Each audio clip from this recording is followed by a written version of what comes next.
Hey guys, I'm going to show you two different style harnesses going on two different mares who I call my dream team. They start with Raina, who is an 8-year-old mare, and then her teammate, who I've actually recently separated her from, named Bailey, who is also an 8-year-old mare.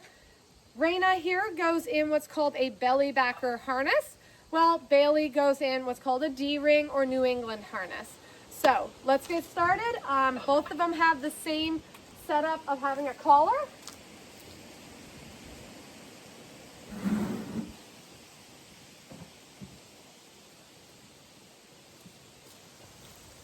This is a collar. This part goes towards the horse. The pointed side goes up. This one happens to have a latch, but I don't tend to use those as our show harnesses cannot be unlatched. I like them getting used to the over their head thing all the time. So let's put that on.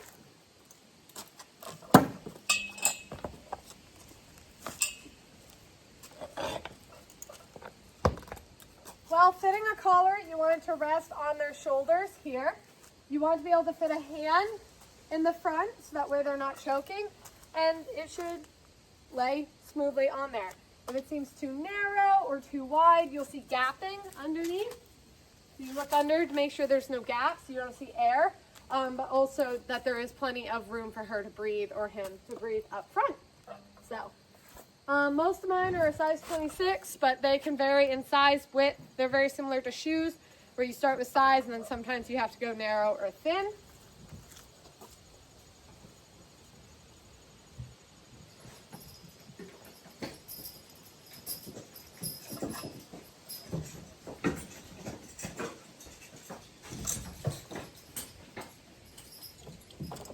Then the rest of it is surprisingly in one piece. These are the Hanes. There's a back pad and a butt pad. I'm not really sure. Even stopping at the harness shop, it was hard to explain what names of which parts were broken. But either way, the Hanes, I keep them spread apart. They go up and over. It's much easier if you get it some sort of situated on the collar, because it helps with the gravity, friction, keeping it up there. This back pad, and then tucking over the back.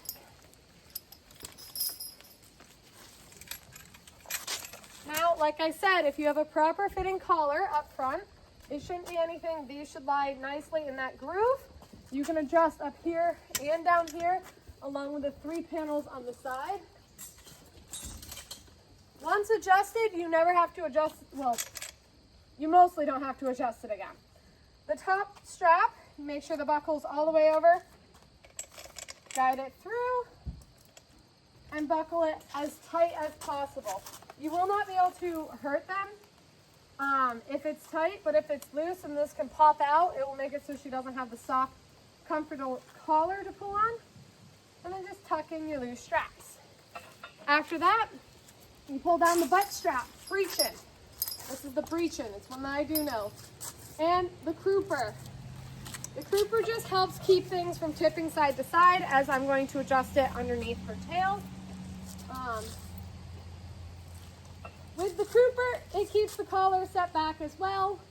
For headsets, you don't want it to be too snug to the point that it's going to rub her raw under her tail, but you also don't want it loose where it's going to kind of tickle under there. Pull your guide up.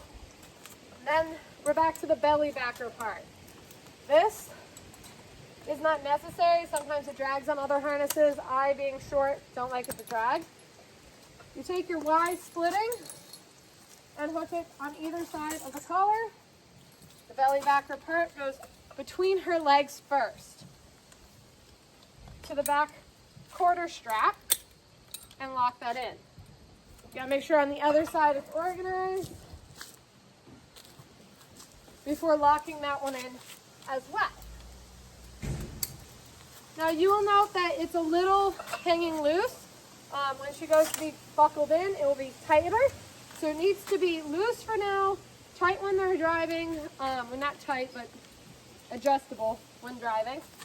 Well, I like to put what's called the belly band. This is not a girth, it's a belly band because you are not going to tighten it like you would a girth. You have some room and it kind of picks it up a little bit. Other people get that a little wrong and will put this loose below, but it will make it so if they're ever kicking at flies, they can get caught. So this is the belly backer harness. As you can tell, it goes, the backing up is in the belly region. This is the most commonly used across the country in the United States. And this is a more simplified version of what their show harnesses are. So it is sort of what they're the most used to once we're working. I, however, only have one of these, and I have a lot more of the New England D's.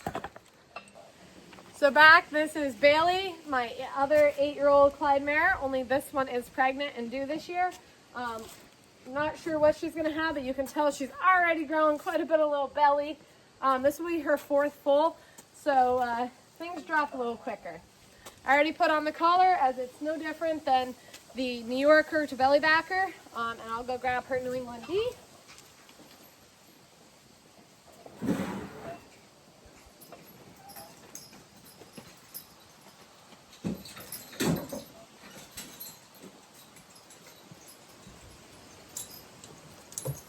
Right off the bat, the New England D harness is significantly heavier.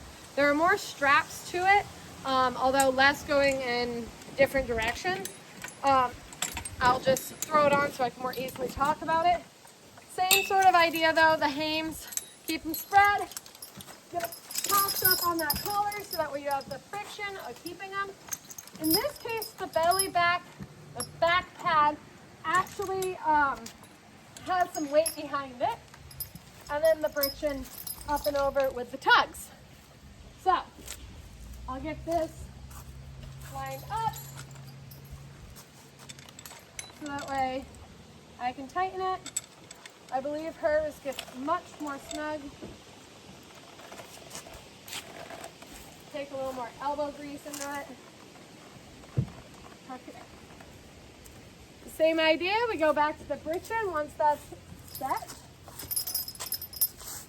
And pull it down. See, we've added on a crooper. I feel like they're less necessary on a D-ring, but still there. Same idea, hold back the collar. Don't let it hold it back too much to be uncomfortable.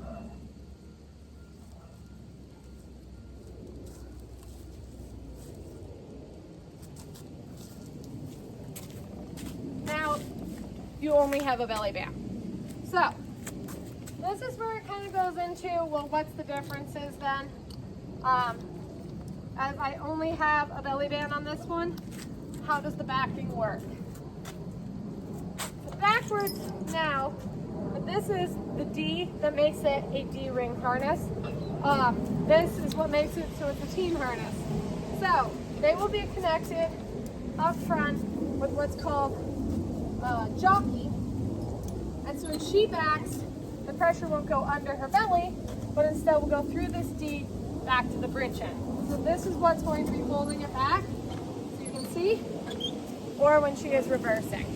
So those are the two major types of harnesses. At some point I'll be going over what it's like when there's a single harness.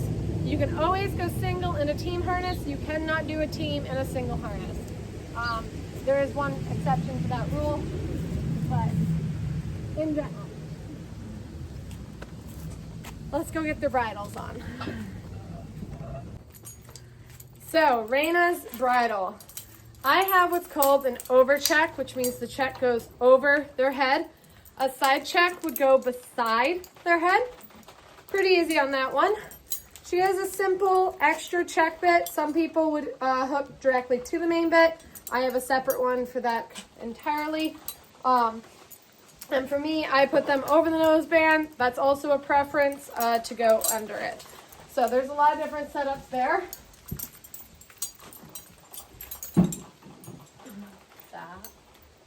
So Raina has not been bridled in quite a little bit, so we will see how this goes. Easy there.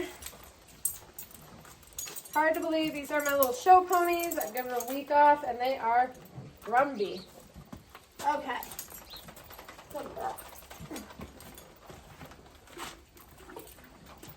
Here we go.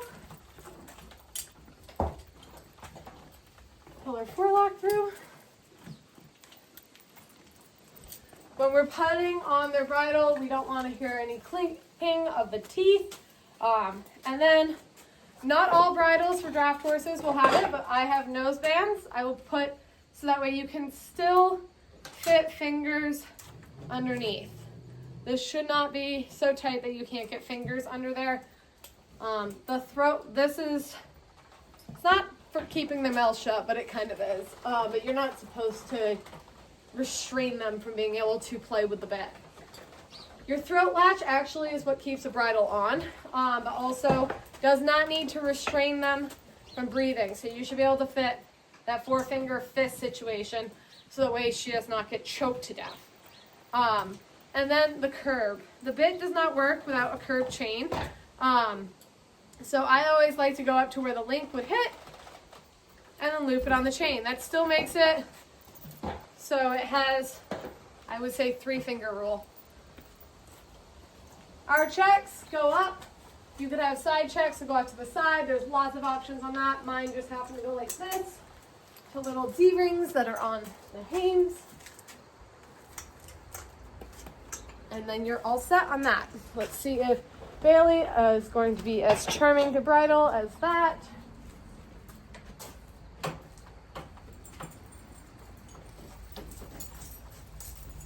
Being that they're 8 years old, I would assume that they usually bridle better than the 3-year-olds. But notice how I'm getting everything situated thus how I would like it before I get the horse involved. And then once I get the horse involved, I keep the halter around their neck in case they were to walk off. Wow, mean you have situate their forelocks before, you almost have no, little overgrown. Spread, nice and easy for her to accept the bits.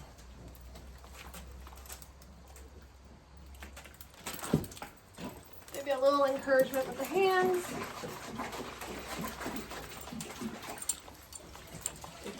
Brow on that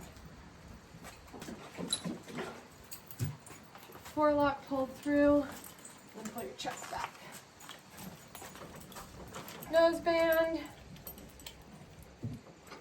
comfortably snug, 2 fingers, curb chain, 3 fingers, and throat latch, 4 fingers. That one could almost be looser. You know what? I'm going to make it looser. There we go. That's good. These checks go back to O-rings.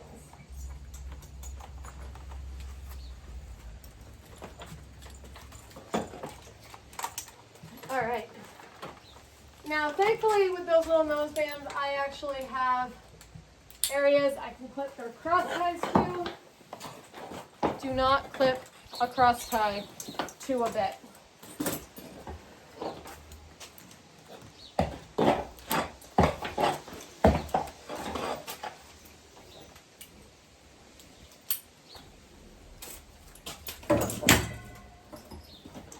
Onto the lines, which I do not call them reins. They are called lines. When you are driving, reins are for riding, lines are for driving. Keep them bundled up loosely back here. A lot of people will get this part confused. It is not an easy tactic to remember. So, when you're looking at your lines, there is one that goes back to your hand, up and over the buckle, and this will go to your outside horse, outside line. So although this is going to be, say, your right line, this will pull on both right sides of the horse, but this one will be the one that goes over the top of your right horse to the outside, and this one will conjoin to the inside. So I'll get that part situated on now. Up and over, inside. So then with the opposite side, you see up and over,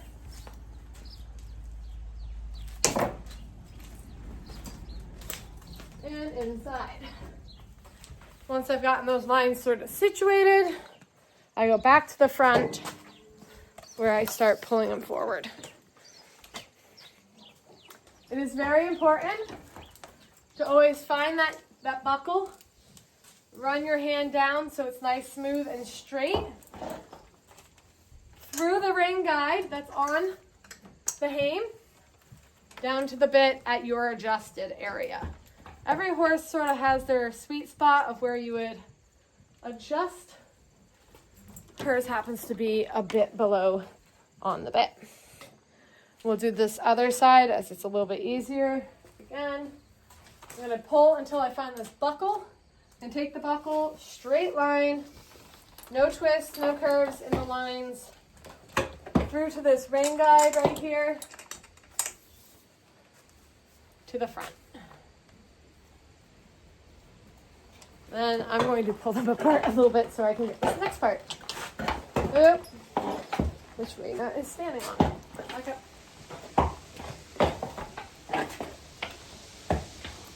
All right. Now, like I said, you have your right to your right sides and then your left to your left. So, right there, I'm going to take the line from the buckle, run it straight, go through the ring guide on the right horse to the left horse, but the right side of it. Hopefully you guys can keep up so that way that right line is always going to pull right. Then on the left side, you can take that left line, run it through, make sure it's straight, put it through the left horse's line guide over to the right horse's left side. And now when your lines pull on either direction, they'll go left or right and hopefully stop when you pull back. So I'm going to hook them up now to the wagon. I'll do so by just backing them up. I'll unclip them and reclip them a little bit.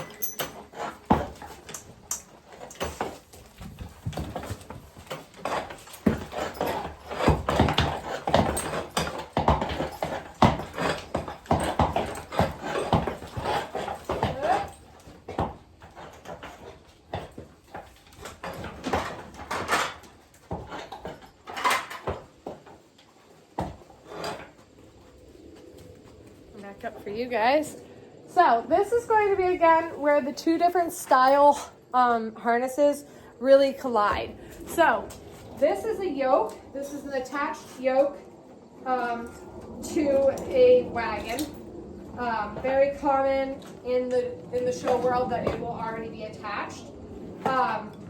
In the farm world, not so much. So once I get that tightened, I'll show off that this is another style yoke.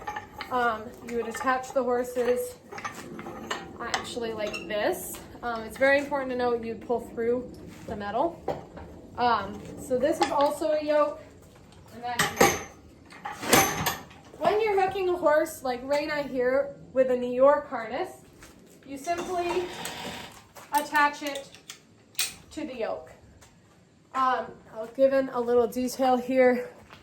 This mare always goes on the left side, so the hook always loops around. In case she pulls on it, it won't break the buckle. So hopefully you guys can see that. However, when you're hooking with a D harness, you will need a jockey. These jockeys can also just hang off the yoke if you are unattaching them. In the same theory as Raina's New Yorker, I will hook this in a way that it will tug on the more solid side. Step up, step in, and hook on the more solid side. So that is where the major difference is of those styles. Gotta hook them up again in case they take a step forward. We're gonna get run over.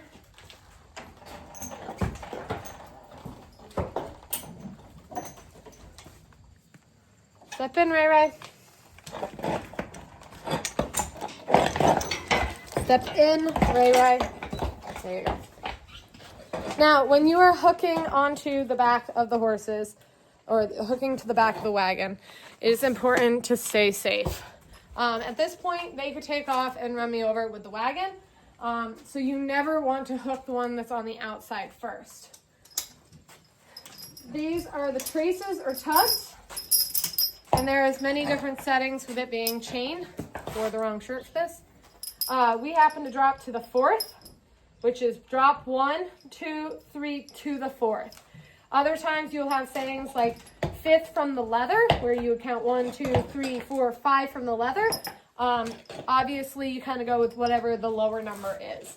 Now, Raina is going to be a little misbehaving. Step in. Snap that one when they're not stepping in. There you go.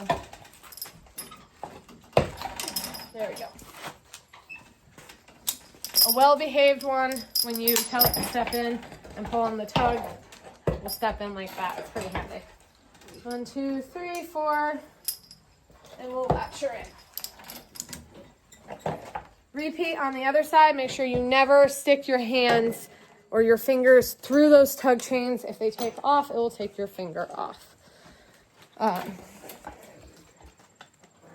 One thing about draft horse people is I think we see something that's never happened before and then proceed to live like it's going to happen all the time. So again, 1, 2, 3, 4. You can also take this chain link and hang it up so it's a little less noisy. I don't really care right now. And latch it on.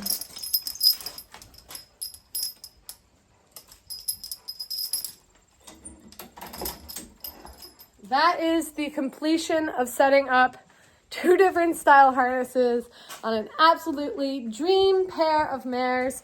I'm going out for a little drive, and I'll be back. Thanks for following, giving a like. If you made it this far, be sure to give a follow, and I'll be back.